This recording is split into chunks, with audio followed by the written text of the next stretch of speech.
ప్రారంభోత్సవానికి ఇక్కడికి రావడం జరిగిందండి. నిజంగా చాలా సంతోషంగా ఉంది. 2014 నుంచి 19 వరకు తెలుగుదేశం పార్టీ హయాంలో ఉండేటప్పుడు గోడే ప్రసాద్ గారు అప్పుడు కూడా ఎమ్మెల్యేగా ఉండేటప్పుడు ఈ ఒక మంచి కార్యక్రమానికి ఆ రోజు శంకుస్థాపన చేయడం జరిగింది పోలీస్ స్టేషన్కి. కాకపోతే లాస్ట్ 5 years తాలూకా విధ్వంసం ఎంతగా తెలిసిందే. ఆ విధ్వంసం ఎంతవరకు ఉందిరా అంటే ఆఖరికి పోలీస్ స్టేషన్స్ 80% కంప్లీట్ అయిన పోలీస్ స్టేషన్స్ కూడా తిరిగి కంప్లీట్ చేయకుండా అలా ఉంచేసిన పరిస్థితి ఏర్పడింది. అదృష్టం ఒక రకంగా దురదృష్టం అనుకోవాలి, ఇంకొక రకంగా అదృష్టం అనుకోవాలి. ఎందుకంటే ఏ చేతుల మీదుగా అయితే శంకుస్థాపన జరిగిందో మళ్ళా తిరిగి అదే చేతుల మీదుగా ఈరోజు ప్రారంభోత్సవాలు కూడా జరిగే పరిస్థితి ఈరోజు ఈ రాష్ట్రంలో కనిపిస్తాము.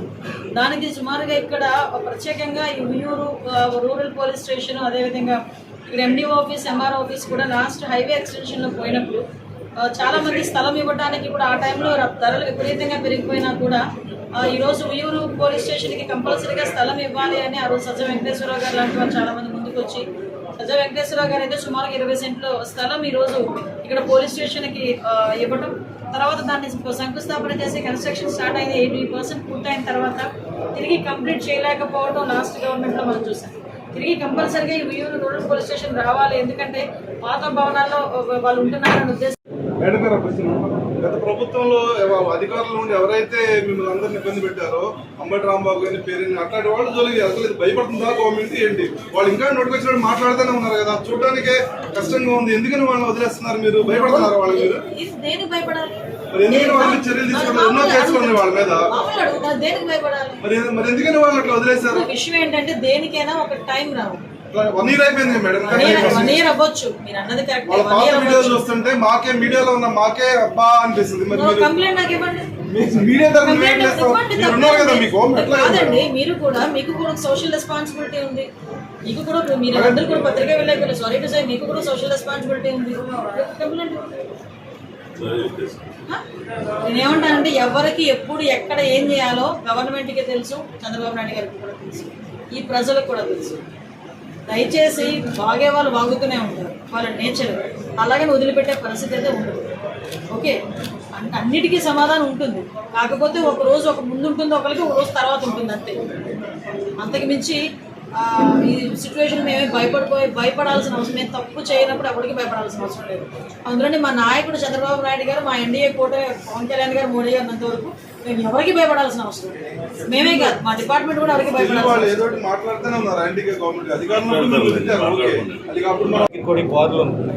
చాలా ఇబ్బంది పడుతున్నారు వీటి మీద. యాక్చువల్గా మేము ఎక్సైజ్ డిపార్ట్మెంట్ ఇందాక మన పొల్లి రవీంద్ర గారు నేను కూడా మాట్లాడుకున్నామంటే ప్రతి వైన్ షాప్ దగ్గర కూడా సీసీ కెమెరాస్ మేము పెడతాం. దానికి సంబంధించిన ఫుటేజ్ లోకల్ పోలీస్ స్టేషన్కి, అదేవిధంగా ఎక్సైజ్ పోలీస్ స్టేషన్కి కూడా ఆ ఫుటేజ్ వెళ్తుంది. అటువంటి సంఘటనలు ఏమైనా మా దృష్టికి వస్తే కనుక ఇమీడియట్గా మేము దాని మీద యాక్షన్ తీసుకోవడానికి రెడీగా ఉన్నాం. నెక్స్ట్ ఇంకోటి ఏంటంటే బెల్ట్ షాపుల విషయంలో మాత్రం మీకు చాలా సందర్భాల్లో గౌరవ ముఖ్యమంత్రి గారు చెప్పారు. ఆ విషయంలో ఎక్సైజ్ డిపార్ట్మెంట్కి, పోలీస్ డిపార్ట్మెంట్కి కూడా సరైన ఆదేశాలు ఇవ్వడం జరిగింది. అటువంటి మా దృష్టికి వచ్చిన వెంటనే ఇమీడియట్గా దాని మీద చర్యలు తీసుకుంటాం. వేరు చేయడానికి ప్రతిపాదనలు పంపిస్తాం. ఇక పెనుమలూరు కదా, మీరు పెనుమలూరే కదా. ఈ టౌన్ రూరల్ కలిపి సర్కిల్ ఉండేదండి. సీఏ గారు గతంలో ఉండేది. ఆ రూరల్ అంతా ఇప్పుడు కంకిపాటి కలిపారు. కంకిపాటి ఎలా? ఓకే, ఒకసారి ఫీజిబిలిటీ ఒకసారి మాట్లాడి క్లియర్ చేస్తాం. మేడం, డిజిటల్ అరెస్ట్ ద్వారా మరియు ఇన్వెస్ట్మెంట్ ఫ్రాడ్ లో చాలా మంది నష్టపోతున్నారు మేడం. దాని మీద ప్రజలకి ఒక మెసేజ్ ఇవ్వాల్సిందిగా కోరుతున్నాం. యాక్చువల్గా నిజంగా మీరు అన్నది కరెక్ట్ అండి. సైబర్ నేరాలు విపరీతంగా పెరుగుతున్నాయి. సైబర్ నేరాలు పెరగడం వల్ల పెరుగుతుందంటే మీ అబ్జర్వేషన్ కూడా ఏంటంటే చదువుకున్న వాళ్ళు కూడా ఈ బాగా ట్రాపుల్లో పడుతున్నారు. కంపల్సరీగా అవేర్నెస్ పెరగాలి. చాలా మంది బెట్టింగ్ యాప్లకి, డిజిటల్ పేమెంట్స్కి, వీటికి అంటే కొంత ఒక రకంగా చెప్పాలంటే వాళ్ళు తీసుకున్న తర్వాత వాళ్ళు తిరిగి రీపేమెంట్ విషయంలో చాలా ఇబ్బందులు పెట్టడం వల్ల వాళ్ళు సూసైడ్లు చేసుకునే పరిస్థితి కూడా కనిపిస్తాం. దయచేసి ఆ విషయంలో చాలా మంది అవగాహన కలగాలి. అటువంటి వాటికి ఎట్టి పరిస్థితులు ప్రలోభాలకు లొంగకూడదు. అటువంటి వాళ్ళు ఎవరైనా వస్తే కనుక నియర్ బై పోలీస్ స్టేషన్కి కూడా వాళ్ళు కంప్లైంట్ చేయాల్సిందిగా కోరుకున్నారు. ఇంతకు ముందు కంప్లీట్గా వాయిస్ కాల్స్ వచ్చేది, మేము ఎంత అప్పిస్తాం, మేము ఎంత అప్పిస్తాం. మ్యాక్సిమం దాన్ని సెంట్రల్ గవర్నమెంట్, స్టేట్ గవర్నమెంట్ కలిపి కొంత కంట్రోల్ చేయగలుగుతుంది. కానీ ఇంకా అటువంటివి ఏదైనా వస్తే కనుక నియర్ బై పోలీస్ స్టేషన్కి కూడా కంప్లైంట్ ఇవ్వండి. ఎట్టి పరిస్థితుల్లోనే ఇటువంటి ట్రాపుల్లో పడకూడదు, ప్రాణాలకి అనవసరంగా పోగొట్టుకోకూడదు. మేడం, ఇప్పటి వరకు కూడా ఈ ఆంధ్ర రాష్ట్రంలో చంద్రబాబు నాయుడు గవర్నమెంట్ వచ్చినాక ఇక్కడ డిఫెన్స్ అనేది ఒక ఏరియా అలాట్మెంట్ చేశారు గతంలో. ఇప్పుడు ఇంతవరకు దానికి అసలు తుది రూపం లేదు, ఏమీ లేదు. భవిష్యత్తులో ఏమన్నా డిఫెన్స్ వాళ్ళకి ఏమన్నా అలాట్మెంట్ చేయడానికి అవకాశం ఉందా? కంపల్సరీగా అండి. ఏదైతే మన ఆంధ్ర రాష్ట్రానికి డిపార్ట్మెంట్ తరఫున అవసరమో అవన్నీ ఇన్ఫ్రాస్ట్రక్చర్ ఇవ్వడానికి ఈరోజు గవర్నమెంట్ సిద్ధంగా దానిలో భాగంగానే ఇమీడియట్గా మనం గ్రే హౌండ్స్కి కానీ అబ్బాకి కానీ ఇచ్చుకోవడం, ఈ టీటీసీ సెంటర్స్ని ఇప్పుడు మనం డెవలప్ చేసుకోవడం, ఇవన్నీ కూడా జరుగుతున్నాయి. వాటిలో భాగంగానే మనకి వీళ్ళకి కూడా ఇస్తాం.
నా సొంత ఇల్లు కట్టుకున్న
బట్ ఎక్కడ కూడా కనిపించలేదు. ఇన్విజిబుల్ పోలీసింగ్ అనేది పర్ఫెక్ట్ గా జరుగుతుంది.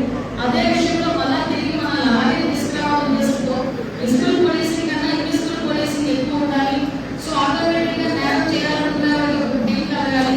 ఆ ఉద్దేశంతోనే గౌరవ ముఖ్యమంత్రి గారి ఆదేశాల మేరకు మన లాస్ట్ డీసీ విమానాల దగ్గర నుంచి ఉన్న హరీష్ కుమార్ గుప్తా గారి వరకు కూడా అందరూ కూడా టార్గెట్ పెట్టుకొని మేమందరూ కూడా 1,00,000 సీసీటీవీ కెమెరాస్ టార్గెట్ గా ఈరోజు పనిచేయడం జరుగుతుంది.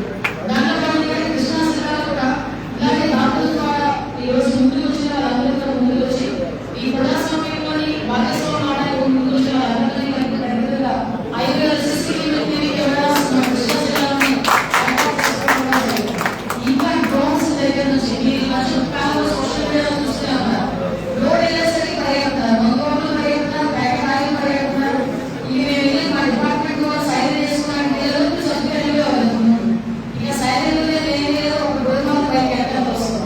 సో ఇలాంటి సందర్భాల్లో ఓపెన్ గా ఈ డ్రింక్ చేయడం కానీ అదేవిధంగా ఓపెన్ ఈ కార్ స్టార్ట్ కానీ ఎవరికి ఇబ్బంది అంటే ఎక్కడ గొడవలు పడే కానీ ఇలాంటివన్నీ జరగకుండా చేసుకోవడానికి డ్రోన్స్ కూడా తీసుకొచ్చి మనందరూ కూడా ఉపయోగించడానికి పరిస్థితి ఉంది. లా అండ్ ఆర్డర్ విషయంలో కూడా గౌరవ ముఖ్యమంత్రి గారు చాలా స్ట్రిక్ట్ గా ఉంది. ఇప్పటికీ అన్ని ఇలాంటి పోలీస్ స్టేషన్స్ కంప్లీట్ చేసుకోవడం కానీ ఇంకో విషయం చెప్పాలి. లాస్ట్ మనకి డివిజన్ జరిగిన తర్వాత పోలీస్ అకాడమీ లేదు ఆంధ్రప్రదేశ్ రాష్ట్రానికి. లాస్ట్ 5 సంవత్సరాలకు దానికి డబ్బులు వచ్చినా కూడా పెట్టడం మానేశారు. మళ్ళా ఇప్పుడు మన కేసీ గారు చెప్పారు మన ముస్లిం దగ్గర సుమారుగా అమ్మాయికి దగ్గర 2 ఎకరాల పైన యోజన ఇచ్చి దగ్గర క్యాపిటల్ ఎప్పుడు రాబోతుంది. మొన్న పేమెంట్స్ సంబంధించి కూడా ఎప్పుడు క్యాపిటల్ ఎప్పుడు అయిపోయింది. అది కూడా 200 కోట్లతో కన్స్ట్రక్షన్ స్టార్ట్ అవుతుంది. అంటే డిపార్ట్మెంట్ పరంగా అంత ఇన్ఫ్రాస్ట్రక్చర్ ఇవ్వడానికి గవర్నమెంట్ సిద్ధంగా ఉంది. దానికి కూడా ప్రజలందరి నుంచి కూడా మేము సహాయ సహకారం కోరుకుంటున్నాం. పోలీస్ అన్నది నేను ఏమంటానంటే ప్రతి ఇంట్లో కూడా పోలీసింగ్ జరగాలి. అలా జరిగితేనే మనం మన నేరాలను అరికట్టడంలో కానీ నేరాలను ప్రోత్సహించుకుంటే అరికట్టడంలో మనందరూ భాగస్వామ్యం తెలియజేస్తుంది. ఒక మంచి కార్యక్రమానికి ఇక్కడ నామాంచి నేను పాల్గొంచుకునే అవకాశం కలిగిస్తున్న ప్రత్యేక ధన్యవాదాలు.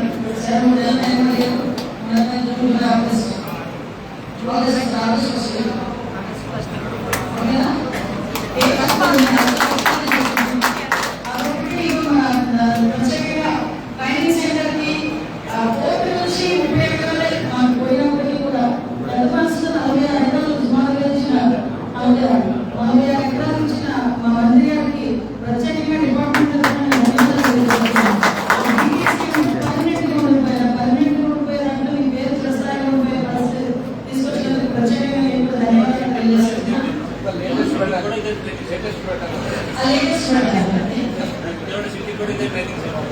సిటీ కూడా ట్రైనింగ్ సెంటర్ మంచి ట్రైనింగ్